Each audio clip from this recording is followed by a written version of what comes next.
Well, good morning. Thank you all for being here. At least we moved the rain out. That was a nice little surprise yesterday, wasn't it?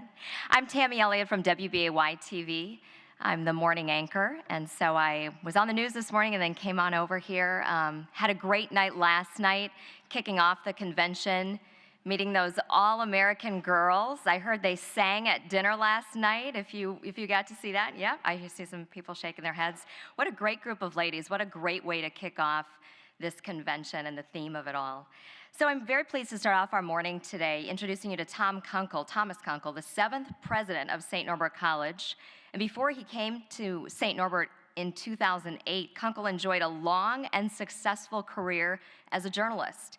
At age 29, he became the youngest top editor in Night Rider history when he was named executive editor of the Columbus, Georgia Ledger-Inquirer. And he also worked for the Miami Herald, the New York Times, the Cincinnati Post, and the San Jose Mercury News. And he was editor and publisher of Arizona Trend magazine. Now, Kunkel left newspaper editing to become director of Maryland's Knight Center for Specialized Journalism, and he spent 8 years as dean of the Philip Merrill College of Journalism at the University of Maryland.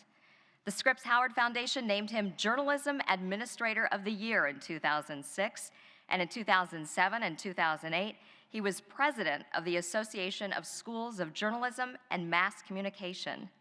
He has chaired accreditation reviews of such nationally prominent journalism programs as Columbia, Syracuse, Berkeley, Florida, and Southern California.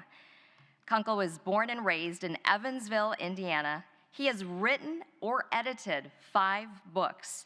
And as a reporter from Indiana, he says he takes special pride in once having had his pedigree questioned by Indiana basketball coach Bob Knight. Not that that's an especially exclusive club. So please welcome Thomas Kunkel.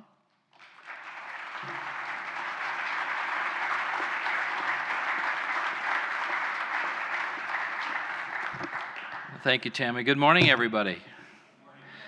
Good morning, everybody. Come on, class. Thank you. Well, it's great to have you at St. Norbert College. Welcome, and special welcome for coming to the Sport and Society in America conference. This is the 3rd time we've had the privilege of putting on this conference.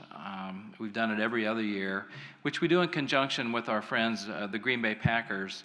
I especially want to thank Mark Murphy, the president and CEO of the Packers. He's been personally invested in this program from the start and was instrumental in helping us get this great lineup of speakers that you're going to hear from. And I think I'm safe in saying that there's just no other professional franchise, maybe in the world, that would entertain the idea of going in with a college or university to do an academic seminar that would take on such important issues as the role of women in sports. But Mark is all about it. Our friend Kate Hogan, our alum, who's one of the Packer executives and has done so much work on this, we're just so thankful. So how about a round of applause for our friends at the Green Bay Packers, please?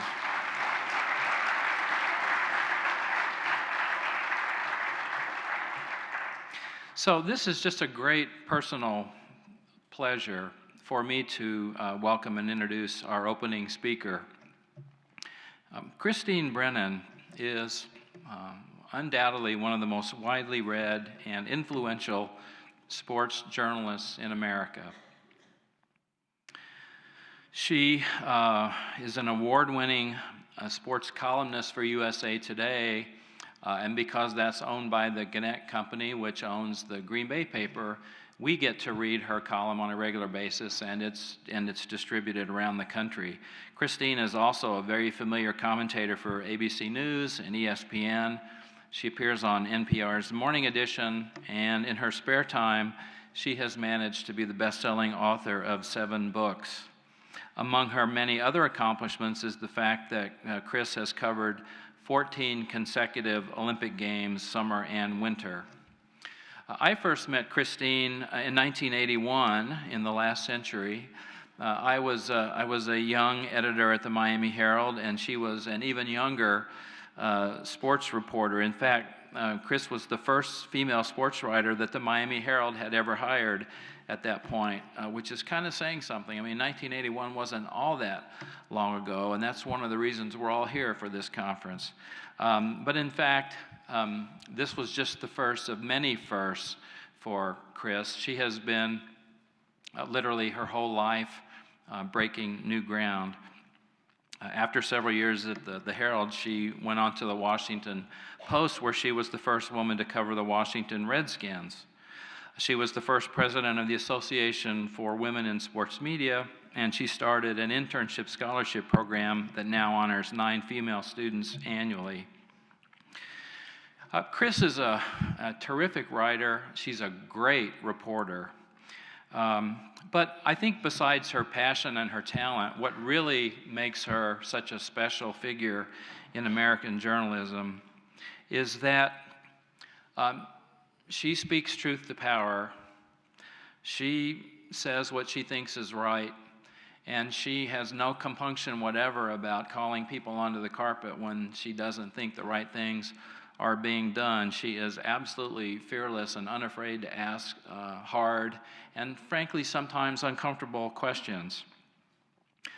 Chris broke the news of the pairs figure skating scandal at the 2002 Salt Lake City Olympics, for instance, and it was back in 2002 that it was one of her columns that really triggered the debate about why there were no women members at Augusta National Golf Club where they play the Masters.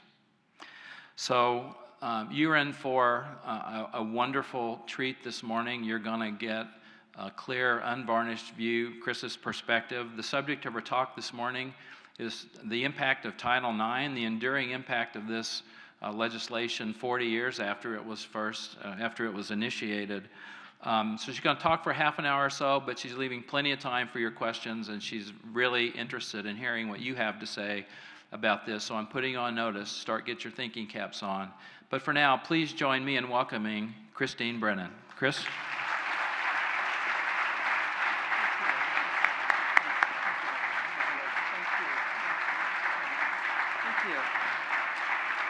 Thank you. Tom, are we on? Yes, Tom, thank you so much for that amazing introduction. And can I just say right back at you, I've been able to be on campus now from yesterday afternoon through this morning, and I cannot tell you how impressed I am by what you're doing here, you and your wonderful colleagues. I've had a chance to meet so many of you. This is no surprise to me, knowing Tom, as he mentioned, since the early 80s, that Tom Kunkel is leading St. Norbert to great heights and doing amazing national things right here on this campus. Again, no surprise. Tom is one of the great speakers, one of the great leaders in the academic world, and you are lucky to have him, and I am lucky to be here today. So Tom, thank you again, and congratulations to you for all you're doing at this wonderful college and in this community. And I have to say thank you to our dear friend Mark Murphy, who I covered and in fact wrote the story when he left Washington's NFL team, and then ran into him years later when he was the athletic director at my alma mater, Northwestern. And you all here in Green Bay stole him away from us, made him take off his purple and put on his green and gold. And Mark Murphy, of course, a dear friend. And yesterday he was able to give a wonderful tour of Lambeau Field to Muffet McGraw. Muffet is here, the great Notre Dame coach. Of course, you watched her team play against UConn just a month or so ago in the NCAA final in women's basketball. And Muffet and I had the chance to get on the field and to go all around Lambeau with our personal presidential tour from Mark Murphy. There is no truth to the rumor that Muffet ran into the end zone and spiked the football. So if you hear about that, read about it on Twitter, not true. I'm teasing, of course. No, Muffet did not do that. Nor did I. Anyway, it is a delight. Kate and Karen and all of you, it's just been such a fun whirlwind of a visit up here. I've been to Green Bay quite a few times over my career, and even was in the maid of honor in a wedding in Sturgeon Bay, Door County, back in 1982. My best friend, they grew up here, the Hanson family, Presbyterian minister in Toledo, our minister, and dear, dear friends, if anyone knows the Hansons from way back when. up in Sturgeon Bay. So it is a delight to be back here, and I just want to say thank you again from the bottom of my heart for introducing me and welcoming me and bringing me to this, inviting me to this wonderful conference. I think it's terrific, and you're going to learn a lot from some wonderful friends. I see some familiar faces in the audience, great leaders in this area, people who I love to sit down and listen to. So as soon as I get done, I'm going to get a chance to listen to some of this, and I am thrilled to do that. Thank you again for the warm welcome and the kind introduction, and let's just get off and running here. As Tom said, what I would like to do is talk for about 30 minutes and then open it up to you. This is your chance. You're a member of the mainstream media, or someone might call it the lamestream media, in front of you here. I get to usually ask the questions, the tough questions. This is your turn. You can turn the tables on me. So I'm going to talk about Title IX and the incredible advancement of women in sports in our country. But then anything is game. This is all on the record. This is your time to ask any questions about anything. I'm not entirely well-versed on all the Packers draft picks. So, but if there are issues, especially national issues, and I know there are a few in sports and in our country and around the world, the Olympics, I just came back from Sochi, among other things, a couple months ago. I did not have, by the way, I never had a shower curtain. I never had a wastebasket in Sochi. Otherwise, my room was fine. I never had to bust out of any bathrooms. So I'm happy to know. But anything is fair game. So again, once I finish my remarks, I'm happy to take any questions on any topic. I also want to say a special hello to the women who inspired a league of their own, our All-American Professional Girls Baseball League. Ladies, where are you? Several are here. Let's hear it for them. I hope that you all get the opportunity to hear them do what they did last night, which is sing the song, We're All for One, We're One for All. You know it from the movie. To see them sing it in person, I had goosebumps. I have goosebumps now just thinking about it. Thank you for that opportunity. Ladies, you opened doors that I and so many of us walk through, and I cannot thank you enough for that. You made it possible for me to be standing here today. Without you, I don't know what Title IX would have been able to do. I don't know what all of us, the millions and millions of girls and women playing sports in this country, you opened those doors, and I cannot thank you enough. So again, thanks for being here, and it is an honor for me to be here with you. And again, to hear that song yesterday, that was about the coolest thing ever. So thanks again. Can you imagine, and I know many of you can, a time when if you drove by any playing field in our country, you would see only boys. And if you did see a girl on that playing field, most likely she had been told by her mom or dad to run over and tell her brother it was time to come home for dinner. Where we literally had no buses for girls' games, if you even had girls' games in high school. Moms and dads drove, and a time when a softball game at a high school would be canceled if not enough moms or dads or drivers could take the team to the game. When the cheerleaders had better uniforms than the girls' basketball team or the girls' field hockey team or volleyball team, you name it. Where moms and dads wanted their daughters to go to college, to be doctors, lawyers, or business people, or whatever they were going to grow up to be, but somehow completely overlooked the fact that their daughters could play sports. Where if you did have a field hockey team, before the team would be arriving in those personal cars, that you would have to line the field, the players would have to line the field with lime and even have the coach mow the grass before the field hockey game because the grass was too long and the ball would get caught in that grass unless it was mowed before the game. But of course, the custodian or those who were working on behalf of the high school already had the football field in pristine shape, and this would be a Tuesday, 72 hours before the Friday night football game. I know you remember those times. We lived through those times. Those times were not that long ago, and for those of you who are younger audience, students here in the audience, it may sound a little strange, but we're talking about the 60s and 70s in this country. It was a time, of course, when there were no cell phones, and there was no ESPN, there was no CNN, no answering machines, and I think Rutherford B. Hayes was president. But that was the time that I grew up in sports, and everything I just described, I'm describing from my own childhood. And so I stand before you as someone who, in literally one generation, a generation and a half of our country, has watched I believe, the most incredible sea change, the most incredible cultural change we have had in the United States of America over the last 42 years. June 1972, Richard Nixon signed Title IX. We don't think he knew what he was doing. And our household, we were big Nixon fans, absolutely, and maybe he did understand what he was unleashing. As many of you know, Title IX was meant to make sure that there was equality in higher education for girls and women, for women going into law schools, medical schools, et cetera. But there was a sports component that many did not foresee, and it took about 10 to 12 years, 15 years for most universities to even, and high schools to get with the plan, to even understand that this was not some sports recommendation. This was, in fact, the law of the land. And many of you may be able to tell us that in the last few years, you've had to remind people that, oh, by the way, this is not a sports recommendation. This is the law of the land. As recently as about a month ago, an editor of mine used the word rule, this Title IX rule. And I reminded him that it was the law of the United States of America. It has been tough. Some schools have been dragged kicking and screaming into the 20th century, much less the 21st century. But they're there now, mostly, and it is a good thing, obviously a great thing. I believe Title IX is the most important law in our country over the last 42 years. Now, I know there's a lot of competition for that, and I know we could have a great conversation, but let me make my case why I believe Title IX is so important. I believe over the next 20, 30, 40 years in this country, so we're looking at the 30s, the 40s, 50s, and beyond. I would love to see some of those days, that we will have women running for president.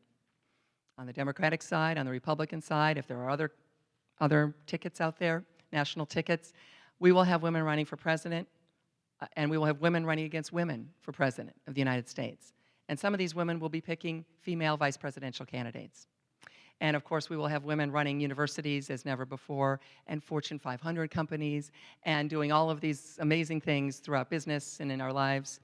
And the common denominator for all these female presidential candidates, where you're going to choose between one woman or another to be the next president of the United States, the common denominator, I believe, for all of these women in the 30s, 40s, 50s onward, will be that they played sports because of Title IX. They learned those incredible life lessons. Now, Muffet McGraw is the perfect example of why we love Title IX. Her teams, the way they carry themselves, the way they play, the way they win, the fact that she has all-female assistant coaches with her, which I love, and I'll get to that in a few moments. Title IX is about creating these fabulous female student athletes. It's also about creating great Olympians.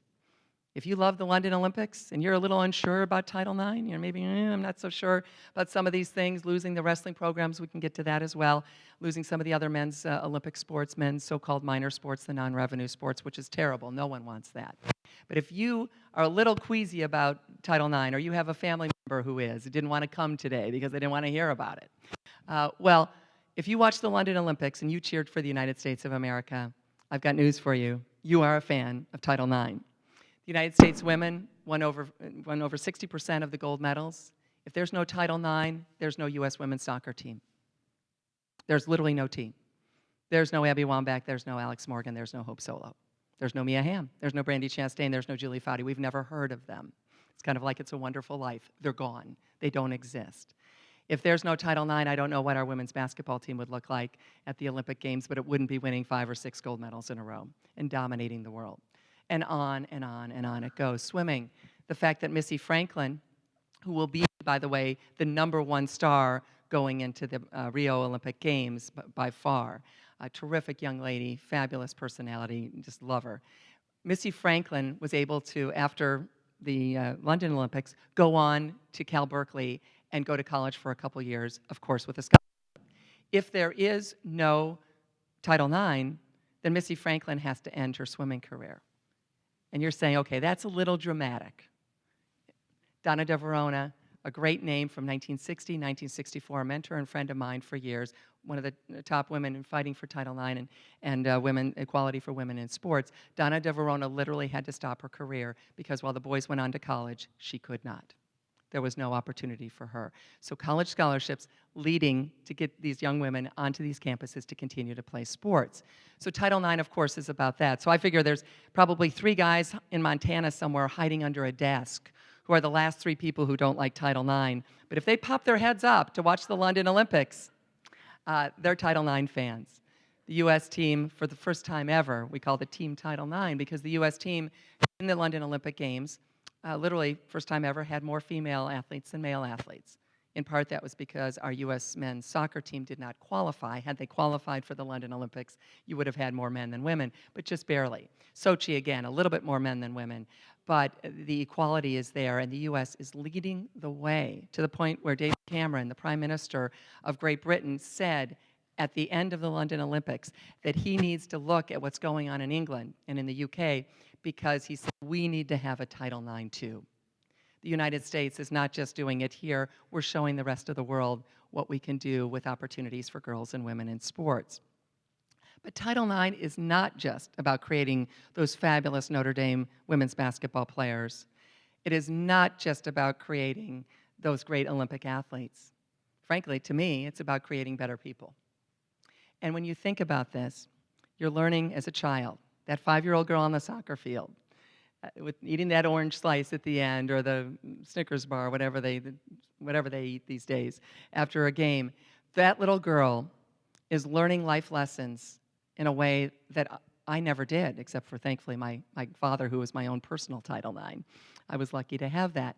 But when you are teaching a girl and have a girl playing sports at a young age, just like her brother, you are allowing a girl to learn about winning, and even more important, you're allowing that young athlete to learn about losing at a young age.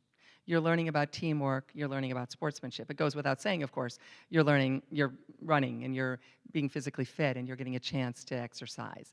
In a nation with this huge obesity problem that we have, this is, of course, valuable in and of itself. But these life lessons that I believe are so important. Think about that. When a 5-year-old learns to lose, a 6-year-old learns to lose, not crushing losses. We know everyone gets a trophy at the end. Obviously, that's always a bit of a conversation in the country. But even going into 2nd, 3rd, and 4th grade, when you know you've left the field and you've lost, but you've thrown it out there, you've done the best you can, what does that translate to for the 30-year-old woman in business? And to think for generations, we were telling 50% or 51% of our country, women and girls, no, you cannot learn these life lessons. All the way through the last century, the 20s, the 30s, the 40s, the 1900s, of course, I'm talking about, we were telling all those girls and women, no. Now, obviously, we had, of course, wonderful pockets and wonderful individual examples with our fabulous baseball players. There were girls' sports. My mom on the south side of Chicago was doing volleyball. Yes, but I'm talking about that, yes, that's phys ed or gym class. But I'm talking about much more than that. I'm talking about putting on a uniform after school. I'm talking about representing the school. I'm talking about playing now as you see that girl with the grass-stained knees who is walking by your house every day, or maybe you see her in the kitchen every morning. I'm talking about that kind of sports, where you are part of a team, where it's important enough that mom and dad are showing up to cheer, and hopefully cheer in a calm manner, and not going crazy and having a fight with the referee, which is a whole other issue. We've allowed, I guess, the other half of our nation to also go crazy over sports, now that girls obviously are playing at such a high level. That is a problem. That is an issue. But to think that for all those generations, we were telling 50% of our nation, you cannot learn about winning. More important, you cannot learn about losing at a young age. You cannot learn about teamwork. You cannot learn about sportsmanship. And we thought that was a good idea as a country. What were we thinking? I frankly think, whoever is the person out here who's the most skeptical of Title IX, I will try to tell you, ma'am or sir, that this nation is a better nation. We are a stronger country. We are more able to compete with the world, and that is a big issue, as we all know, because we are letting the other 50% of our country learn these fabulous life lessons through sports. Not that they're going to be professional athletes or even scholarship athletes, student athletes in college.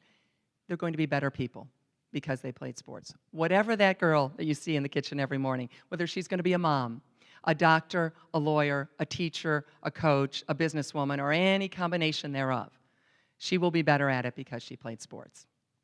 And that, in a nutshell, is the story of Title IX.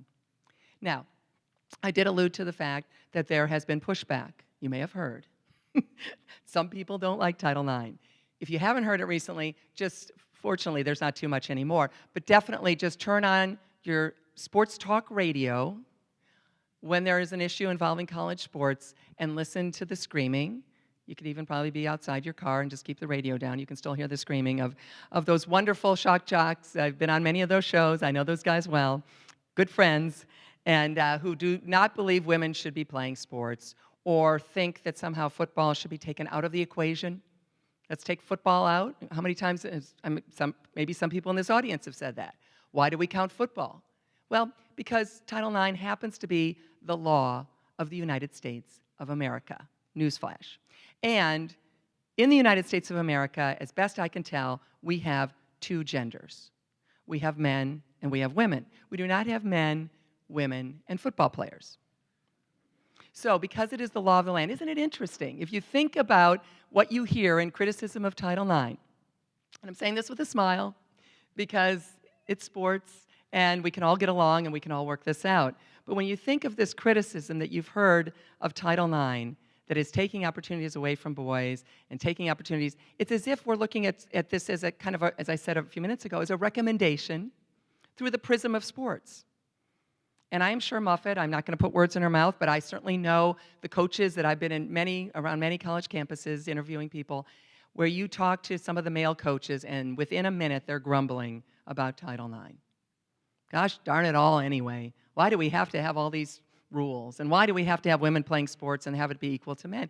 And all joking aside, there have been some very sad decisions that have happened on college campuses where men's Olympic sports, men's minor sports, men's non-revenue sports, however you want to refer to them, have been cut because athletic directors couldn't figure out how to balance things out, so they cut the men's swimming program, men's golf, men's gymnastics actually has taken a big toll. Wrestling is probably the one you've heard about the most.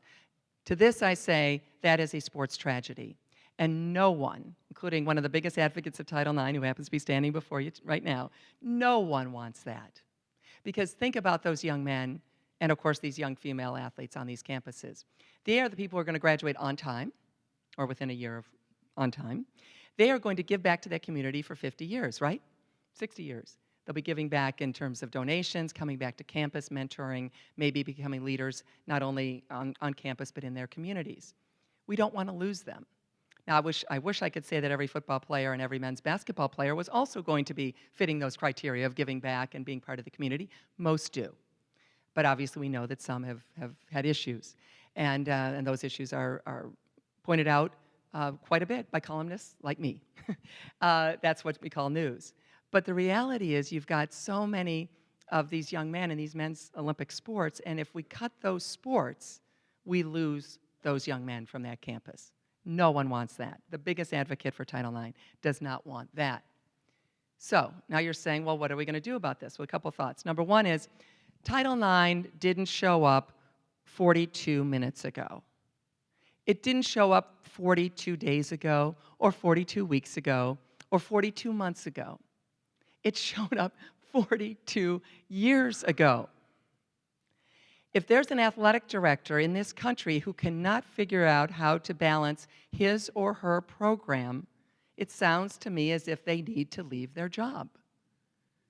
This didn't just show up last week, a big surprise. So what happened, sadly, parents, many people like yourselves, like all of you in this audience right now, or for the younger folks like your moms and dads or your grandparents, would see what was going on with, say, the rowing team at Brown, and this is a true story. And they would watch and they would bring it up that the men's rowing team had much better facilities than the women's rowing team. And the coach had a much better office, and the coach was being paid much more money for the men than the women. You know these stories. This is not, you've lived life in the United States the last several decades. You've seen this happen. And the parents would bring it up, and the kids, the young female student athletes would bring it up, and finally they would be running into a brick wall. And so they did what so many people do in this country. They went to the court system without anywhere else to turn. And they were not pleased to be suing their own university, but they did. And lo and behold, they won. Equality in America. Let's think about that for half a second. And these universities, some of them in their most hard-headed ways, decided to keep fighting. And these women kept winning.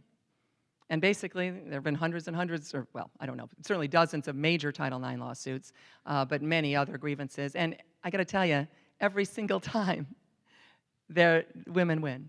Every single time. There have been a couple nuances in a couple cases, but basically, the women are going to win. Now, we might ask ourselves, I ask myself, why in the world are these universities fighting this? And again, it might be stick-in-the-mud athletic directors. A lot of the athletic directors used to be football coaches coming from a different era. We love these guys. I love college football more than anyone. I grew up loving Michigan football, University of Toledo Rockets football, went to Northwestern. I cheer for Northwestern football, of course, now most of all. But the bottom line is that these football coaches have to understand that it's a college community. It's not a football program. Or maybe as a country, we make the decision, let's just have it be a college football program, and maybe it's semi-pro, and maybe they don't go to school. And these are the issues, by the way, that we will be dealing with in the next 5 to 10 years as we watch these big programs want to do more, want to take more control, issues that I think a lot of smart people will hopefully try to figure out. That's not exactly why we're here today, although I'm happy to discuss that further if you'd like, paying athletes, unionization, et cetera, et cetera.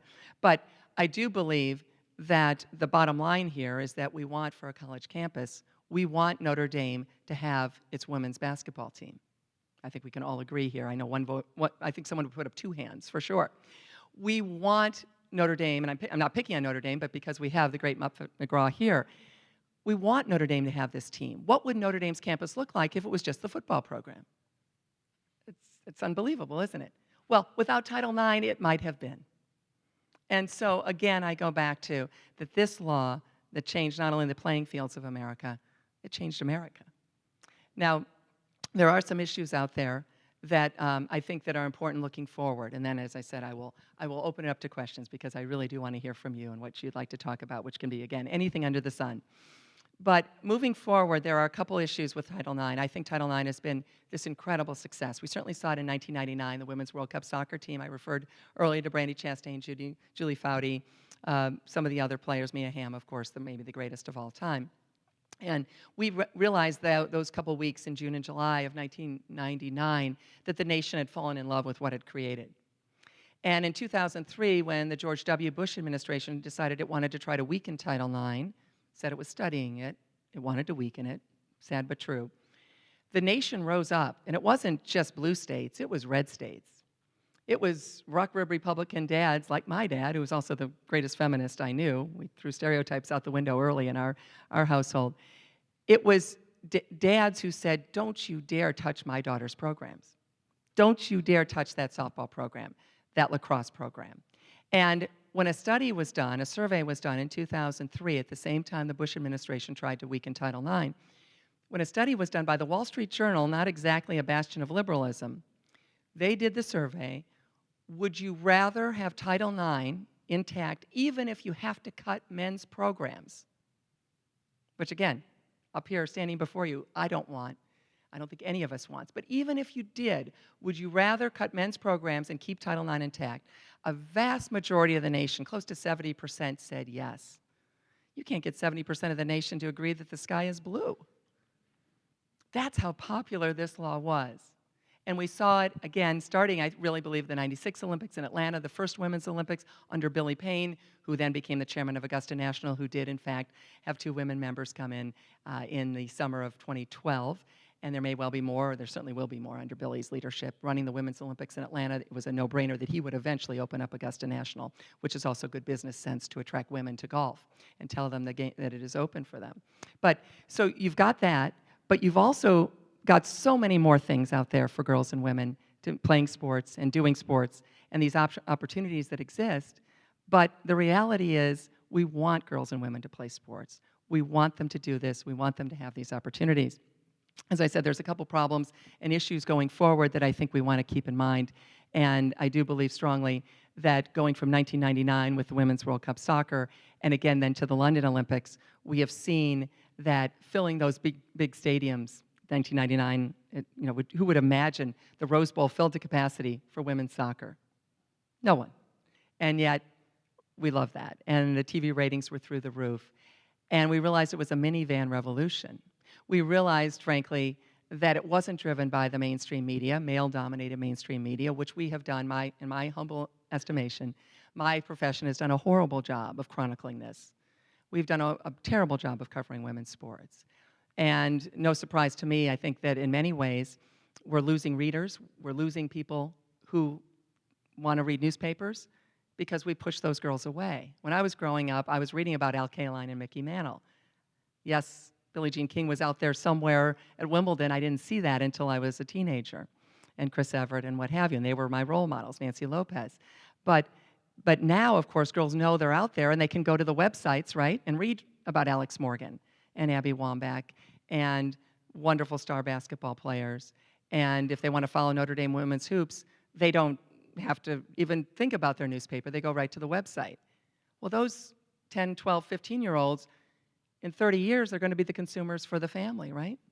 And they're the ones who are going to be, we would want them to be reading the tire ads, but they're not going to be reading the newspaper. So I actually think, Tom, in an interesting way, one of the corollaries to losing readership is by pushing girls and women away from the sports section at the time that interest has been so great in sports in our country for girls and women, and then we've done a terrible job of covering it, and then we scratch our heads and say, why aren't we getting new readers of our newspapers or our websites? Because you've pushed them to the women's soccer website or the Notre Dame Women's Hoops website or wherever. And so here we go. So those are just some thoughts for you there. I mentioned again some of the issues to moving forward, the challenges yet for Title IX. If we declare victory, if we in fact say that Title IX has been a huge success, and I of course think it is unbelievable success in so many ways, what's next? Two big things. One is to reach the underserved. We have reached the suburban girls. You know that because any field you drive by now, compared to what I mentioned a few minutes ago, you can see that field full of girls and you don't even give it a second look, do you? Not even a thought, oh, that's all girls on that field. We've reached that point. We've reached the suburban and the middle class areas. We have not reached the inner city. We have not reached the more economically challenged areas of our country. We've got to do a better job of getting girls and boys, by the way, playing sports in those areas. Obviously, basketball is one thing. Soccer, those are places where you can play those sports. It's on the school grounds. It's in the neighborhood. The question about golf, the First Tee, for example, is a wonderful organization. How do we get those kids from the urban areas out to golf courses so that they can play and maybe be a LPGA or PGA golfer someday? These are the challenges that so many wonderful charitable people are looking into. But these are some of the problems. The other one, and I think it's even more important, I alluded to Muffet having all women assistant coaches, and I applaud that. And unfortunately, Muffet is one of the very few who does. We need to do a much better job of have women coaching women. Interestingly enough, with the rise of Title IX and the interest in women's sports, the jobs have become more coveted. Makes perfect sense, right? It is cooler now to coach women's basketball or women's lacrosse or women's soccer or women's softball than it has ever been. And tomorrow will be cooler than it is today. So these jobs are coveted. Most athletic directors, especially at big schools, are men. Nothing wrong with that. We love men. Love you guys. It's great. But most often, people hire their friends, people who look like them. So more and more, we are seeing athletic directors replace a female soccer coach at a D1 school with a man. And because these jobs are coveted and because so many men want them now. What message are we sending to our daughters and our grandchildren and our nieces and the girl next door when all they see is men coaching women? And I have written many times and beaten my head against a brick wall, and I will continue to do so. So here's a promise. You'll read this column again, I'm sure, in the next year, is that we want to have something like a Rooney Rule. The Rooney Rule, of course, was the NFL saying that if there was a head coaching opening, that at least if there were one of three candidates, at least one had to be African American. And lo and behold, it has had a great impact. There are more African American head coaches and assistant coaches in the National Football League. Diversity is good in this country. It makes our country stronger. I think most of us would agree that that's a good thing. Why is there no Rooney Rule in place within the NCAA? That every women's head coaching job, a woman must be considered. Well, there's a very, very easy answer for that. The NCAA cannot control that. Each individual university or even conference could mandate that. But even well-meaning people who want to hire women, find that for whatever reason they say a woman doesn't want to move, she's got a family, she's entrenched in a certain place, the money she's making already at that school is so high that it's hard to bring her to another school. We've got to create, obviously, a much bigger pool of candidates. Who are those candidates? The 10-year-old right now playing soccer or basketball, the 12-year-old, the 14-year-old. But right now, when they're coached by men, then they believe that that is that career path, And all of a sudden, we're saying to this wonderful group of young women, you can be orthopedic surgeons, you can be administrators, you can be Wall Street bankers, you can do lawyers, doctors, whatever, journalists, whatever you want to be. But oh, coaching, it looks like guys have that.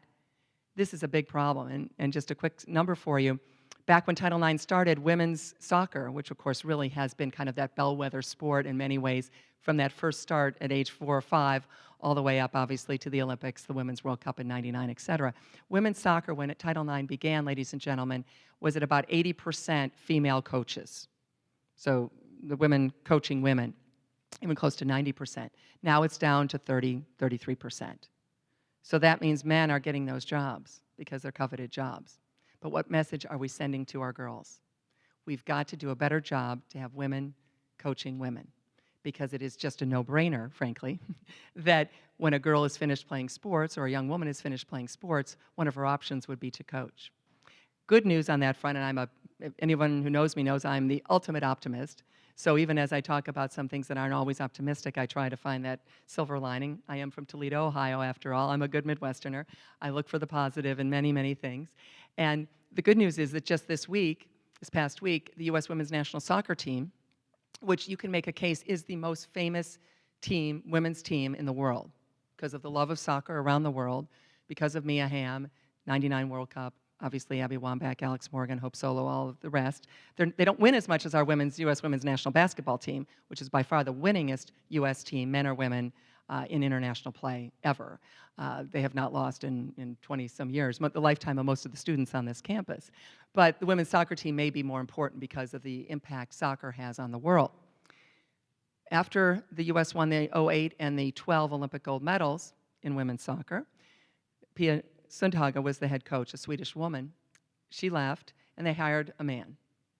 And I nearly blew a gasket in my column, and talking about what kind of message does this send? And I remember emailing back and forth with Julie Foudy, who is one of the great role models and leaders, and get her to speak here next year. She is fantastic.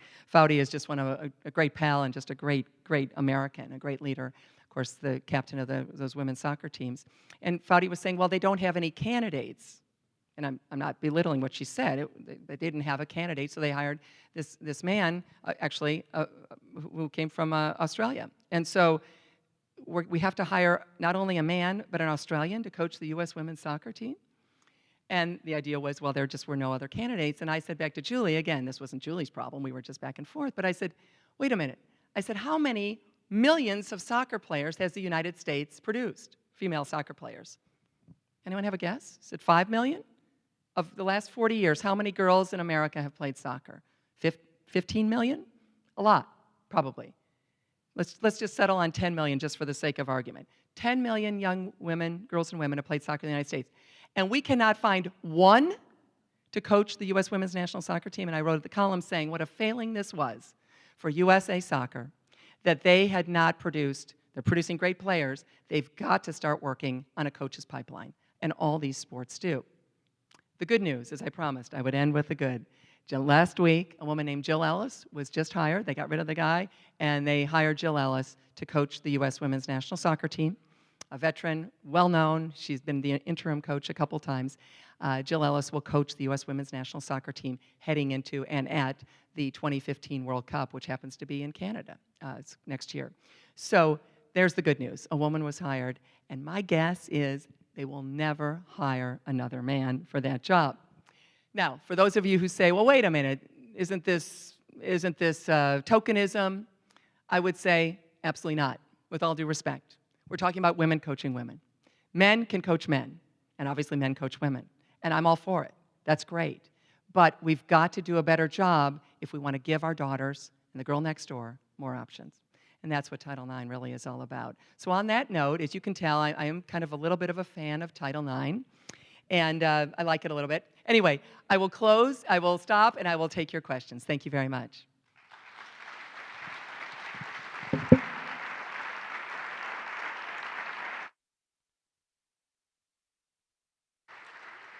Who's got a question? Yes, sir.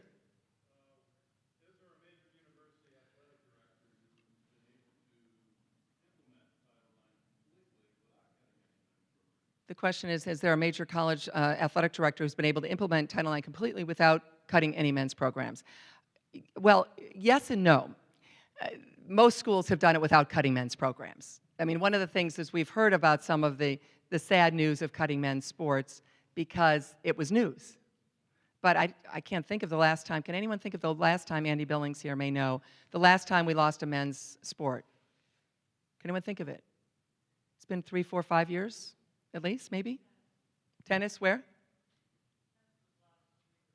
Where? No? Oh, no, that's okay. Maryland cut a lot of men's and women's sports, but it's, I think, bringing almost all of them back because they're going to the Big Ten, and they got the Big Ten network money now, so they don't have to worry about that anymore. But the bottom line is we haven't heard it because it hasn't happened. So like everything else in the news, bad news makes news, and good news moving along just fine doesn't make news. So that's part of my answer to your question is that most schools are doing just fine. Total equality? No way. Most schools are not in compliance with Title IX, but they're in compliance with Title IX because they're working towards compliance with Title IX. Have you ever heard of a law? There's 3 ways to be in compliance with Title IX. I won't bore you with all the details, but have you ever heard of a law that working towards compliance with the law is in compliance with the law? Could you imagine that with civil rights? Nope. Could you imagine that with, you name the law? No, but in Title IX, no one's ever gone to jail. I don't think anyone's even paid a fine. It is the most lenient law in our country. And only because, again, athletic directors dragged their feet for so many decades and blew it, did they have to then slash and burn men's Olympic sports, which, as I said, no one wanted. So the answer is yes and no. Very few are actually, compliance, by the way, means you're meeting the needs of your, there's several ways to do it, but the most logical is if your school is 55% female and 45% male, your enrollment, then your sports participation should be 55% female, 45% male. And I'm sure you can figure out that most schools are not anywhere near that. That's where the conversation to take football out of the equation comes in. But again, you can't do that. It is the law. We'll see how it goes forward. Yes, Tom Kunkel. Christine Brennan. I'd like to take you back. I mentioned 1981. You joined the Miami Herald. You were the first female sports reporter at the Herald, and that was hardly uncommon at newspapers around the country. I'm sure you have lots and lots of stories about encounters with professional athletes and things, but I'm actually interested in hearing what kind of barriers and obstacles you faced, maybe in the Herald's own sports section or newsroom generally, you know, in the wider sports reporting fraternity, and it was a fraternity. I mean, you know, what were some of the things you had to deal with, you know, making that journey? Tom, yes, absolutely. You know, it's funny, I was so clueless. I think it's wonderful to be confident and naive. I was. I was completely 100% confident and completely 100% naive, so I had no idea what was going on around me. And I think that's great. I would suggest that to every student in the room. Don't worry about how high the mountain is, just start climbing. Because if you think how high it is, you will never, ever, ever climb it. And so for me, I was just trying to figure out where to park in the Miami Herald parking lot and what elevator to come in and where to find my desk. I was not thinking about how momentous this was, even though now, looking back on it, I realize it was momentous. There was a wonderful man there. I won't use his name, although I mentioned him in my book because I talked to him and he said it was fine to do that. But a great guy who actually ended up being one of my mentors. But early on, when I first got there, he called me the skirt. And he would say, oh, you got hired that skirt thing. Now, he and I agreed as I was working on this book, Best Seat in the House, which is my father-daughter memoir that came out in 2006. So I was working on this in 2004 and 2005. When I called him and found him back then, he said, oh, boy, I'd be fired now for that. And I said, yeah, you would. But I laughed. He was great. He actually ended up helping me because I was going to start covering the Florida Gators football team, and I'd never covered a football game. I'd been to dozens, season tickets, Michigan, University of Toledo, Northwestern, as I mentioned earlier. So I knew football like the back of my hand. I'd just never been in a press box before, but I had my wonderful Northwestern journalism undergrad and master's, so I was ready for this. But here's Gary, my friend. He's actually now taking me through all of the notes and helping me. But I was still the skirt to him. He also is someone who called everyone else by nicknames as well. And ladies and gentlemen, I never, ever let that bother me. I laughed. So if he was trying to get to me, right, if he was trying to get under my skin, there was no way he could because I assumed he was joking. So again, I was living in this wonderful world of just loving what I was doing, and there was not one person on earth who was going to stop me from doing what I wanted to do. I was so prepared for this. So the fact that a colleague is making jokes about the skirt thing in 1980 and 81, no big deal. Now, a bigger deal was the locker room, because of course at that time the men's locker room was not necessarily open to female reporters. And it was the summer of 1980, and I'm an intern at that time at the Miami Herald, and I've been assigned to do a story on the Minnesota Vikings preseason game, your beloved Vikings. I didn't hear any booing. The Vikings are playing the Dolphins, a preseason game. I'm going to do a sidebar, which means I have to go in the Vikings locker room. This is going to be the first time I've ever gone in a locker room. I called back up to Mom and Dad in Toledo, Ohio, and I said, do you have any advice for me, Dad? And he said, honey, keep eye contact at all times. So what, 700 or 800 locker rooms later, I see the whites of their eyes. That's my story. I'm sticking with it. And but the locker room was a problem, all joking aside, because that is the workplace for female journalists and male journalists. And believe me, I don't want to go in there, and most male journalists don't want to go in there. It's hot and steamy and sweaty, often cramped, especially the visiting locker room, which is where I was that day. I went in, and I would love to see a video, if there was a video of me walking in there. I did wear a skirt because I wanted to kind of make sure that everyone knew, like I was wearing a neon sign, you know, I'm wearing a skirt, I'm in this locker room. Turns out the Vikings had never had a woman in their locker room either, which was potentially far worse.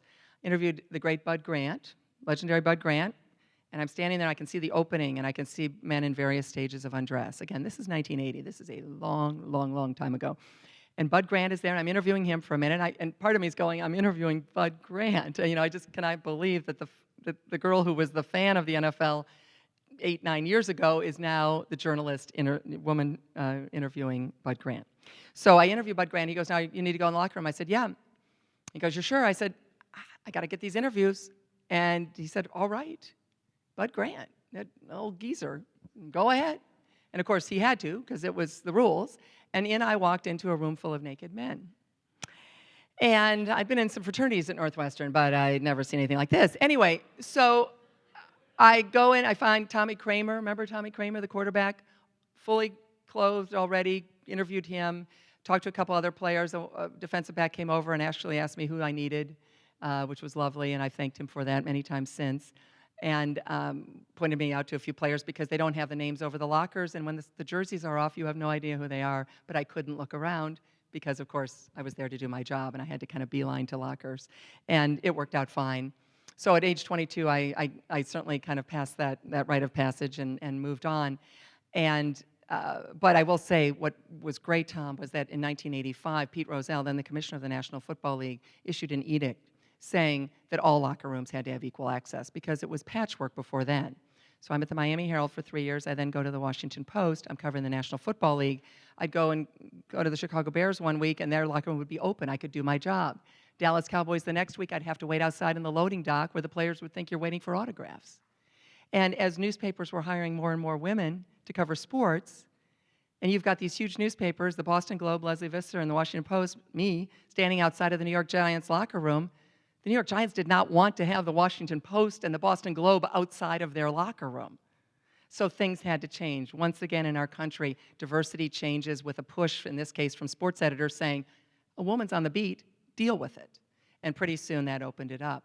Again, it's not where I want to be. It's not where any of us wanted to be. Male reporters are as uncomfortable as female reporters. Keep in mind, what have you heard? I asked a few minutes ago to your question, sir, about sports being cut. How much have you heard about problems in the locker room? Last night there were probably 20, 25 women in NBA and Major League Baseball locker rooms around the country, maybe 100. Did we hear any news?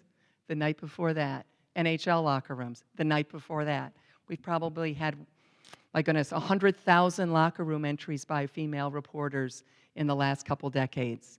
And there was the terrible incident with the New England Patriots with Lisa Olson in 1990. And there was a mess with the Jets a couple years ago with a TV Azteca reporter. And other than that, it's working smoothly. Why? Because the players want us there. They don't want to have to come out and find us, male or female.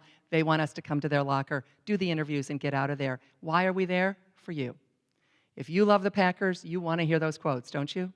If if the Green Bay paper, if other news organizations hire women, you don't want them to be shut out.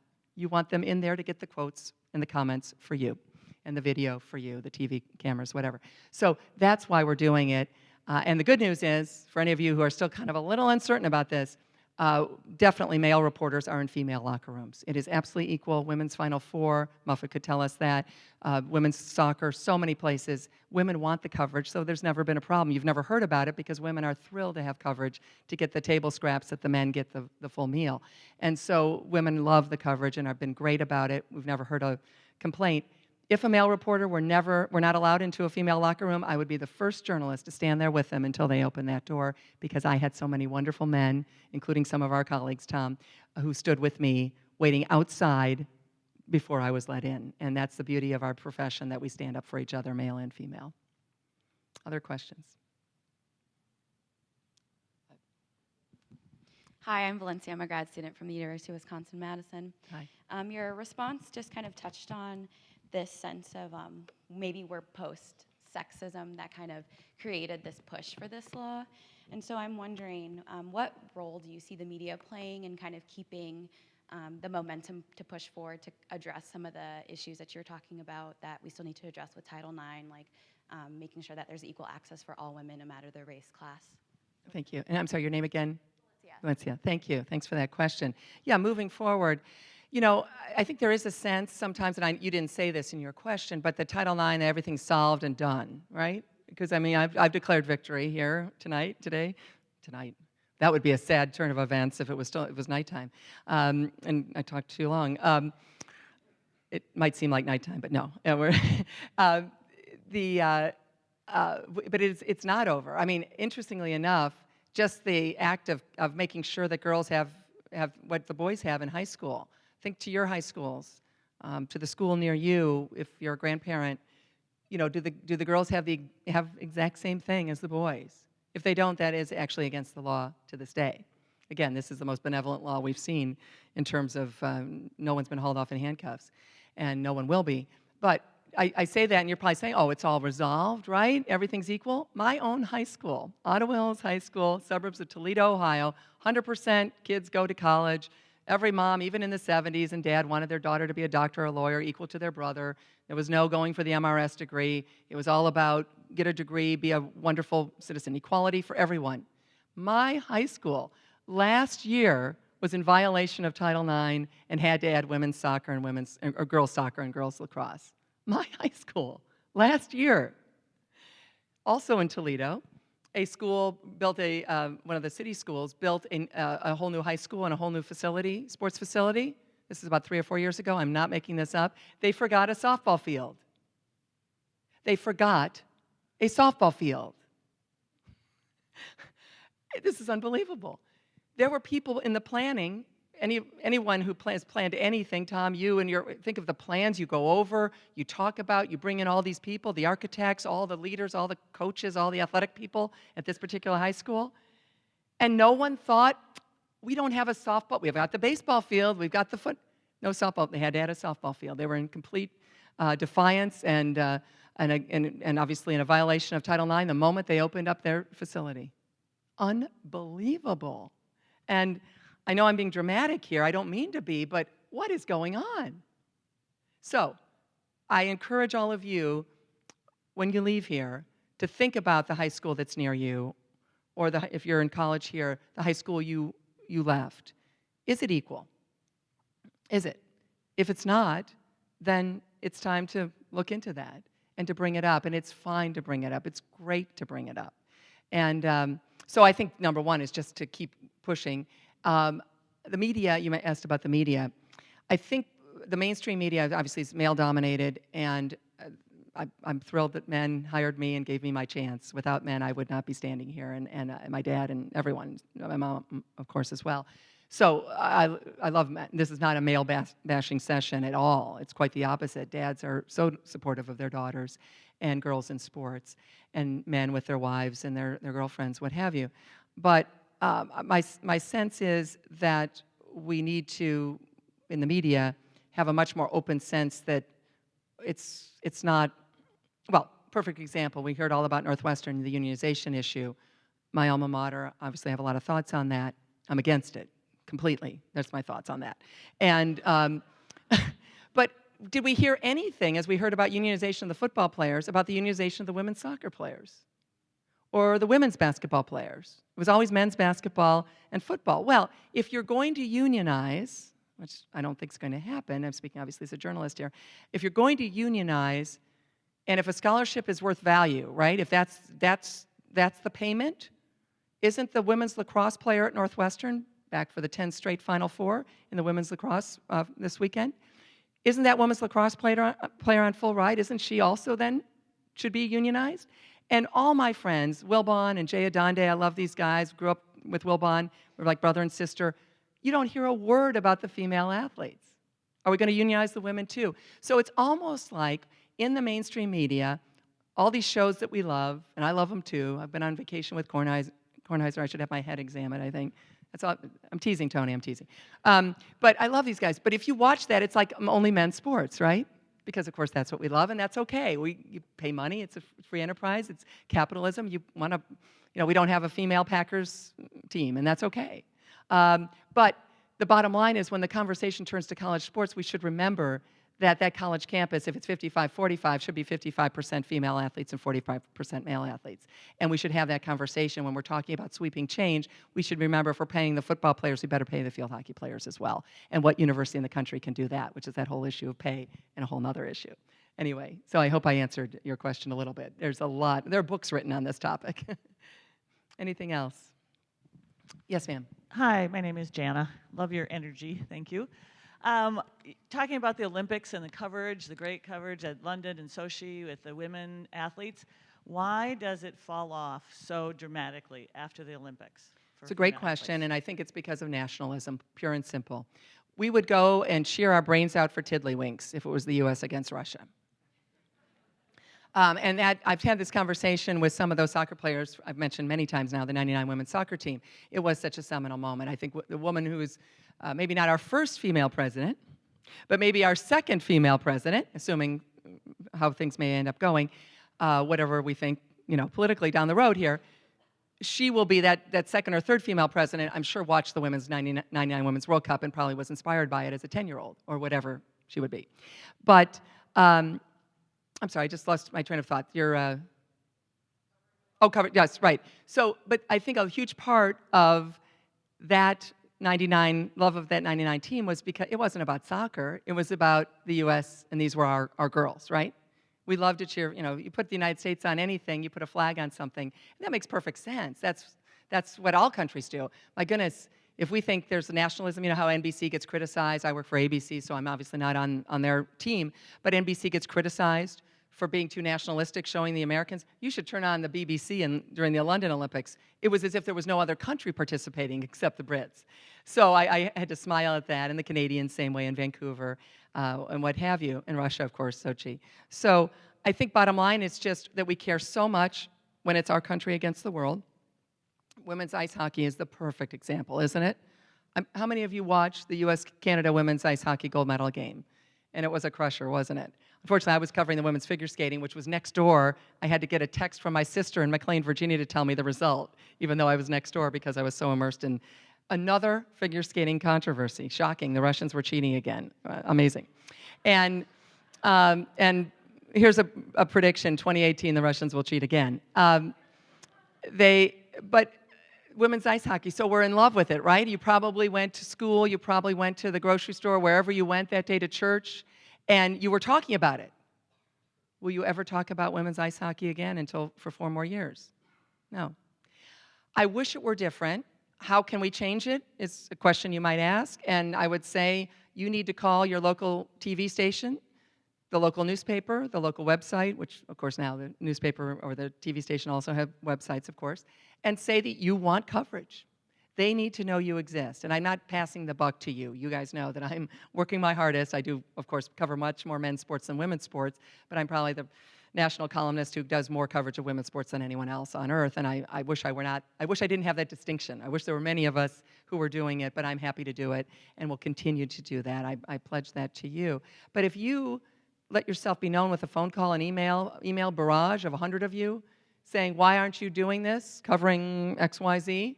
Why are you doing the boys' basketball but not the girls? I think newspapers are doing a pretty good job of covering girls and boys sports equal at the high school level, and then it falls off greatly with college, and that's too bad. But I think that's a large part of the reason. They don't think you're out there. They'll hear from the dad when the wrestling scores are not in the paper, but they won't hear from the dad or the mom if the girls' basketball scores are not in the paper. Increasingly, that is not happening. It was happening, of course, in the 70s and 80s all the time. But I think that's part of the problem. They don't know you're there, and so they're playing just like the Fox or MSNBC playing to its base. So is ESPN playing to its base. That audience on ESPN is not a lot, but they're playing to the boys in the frat house. So they're going to give them the boys in the frat house kind of stuff. But if they knew that you were all out there watching ESPN Sports Center with your 12-year-old daughter or granddaughter, and you let them know, and I understand in your time in the day to go and email ESPN and let them know you're there. I realize this is a kind of a pipe dream of a thought of mine, but if you and all your friends let ESPN know or your local people know that you're there and you care, that 1 or 2 emails will explode onto the computer of the person in charge because they don't think you're there and they don't think you care. And that's why you see so much men's sports on TV, because they know they'd hear about it if they didn't have the men's sports on TV. So there's a thought. But I also think one other, Muffet and I were talking about this, when do things change? When does stuff really start to happen? I think the 10-year-old girl today, and I have a niece who's 10, so I'm picturing her right now, who's a great little athlete. The 10-year-old girl today, when she's 50, what is this world going to look like? I mean, 40 years from now. Again, we'll have women president every time. Maybe we'll let men run for president now and again. Maybe we'll be at 50 women senators in the United States, maybe more. And again, we're all in this together. This is not about bashing the men, not at all. This is about encouraging our girls and our daughters to have what their brothers have had for generations. So when that 10-year-old girl today is 50, will she look at her husband, boyfriend, significant other and say, yes, we're going to get the package for the Marquette men's basketball, but we also want the package for the Marquette women's basketball in the way the 50-year-old woman today just isn't doing, because she was not immersed in sports. Really, if you look at Title IX, the demographics, we're starting at basically the 45-year-olds down, got the full impact of Title IX, maybe even the 35-year-olds and down now. So Title IX, my last thought here today, Title IX is just beginning.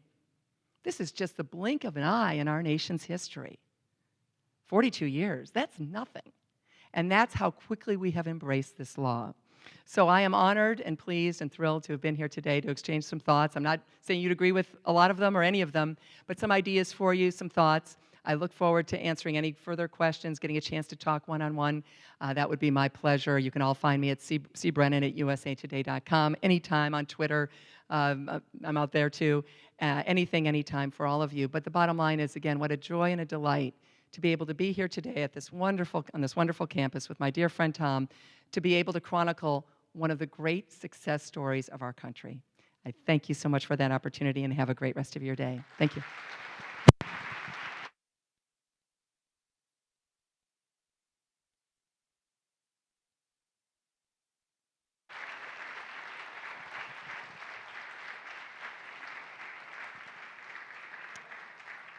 Thanks so much to Christine. I sort of feel like she was speaking to me. I have a 10-year-old daughter who plays softball, and I'm thinking now in my head, I should be having a conversation about perhaps she's going to be coaching someday.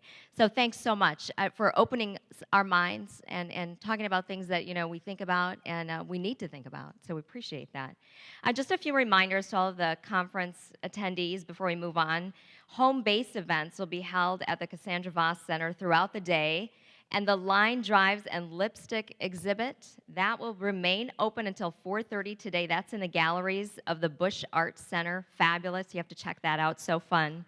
And the first of 4 concurrent sessions will run from 10:30 until 11:45 at the Bemis Center, and then we'll reconvene at the Michaels Common Ballroom for for lunch at noon today. And then after lunch, we have 3 more concurrent sessions, followed by cocktails at 5:30. You'll want a cocktail by then, right?